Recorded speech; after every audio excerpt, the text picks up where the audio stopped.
I think generally I would describe it as a primary being something that most people are familiar with because it's almost a replica of an election. The only difference is sometimes you go to a primary and you elect delegates. Other times you go to a primary and you express a preference for one candidate over another. That most people understand. Caucuses are rarer and they're much different. And even within caucuses, there are two types, and there are two types in Iowa. There's the Democratic caucus and the Republican caucus.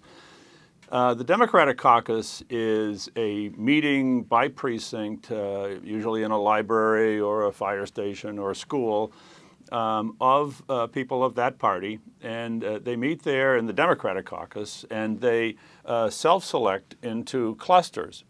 On the Republican side, as contrasted with the Democrat, where in the Democratic caucuses, organization is incredibly important because peer pressure and the dynamics of the neighborhood, the church, the school come into play tremendously.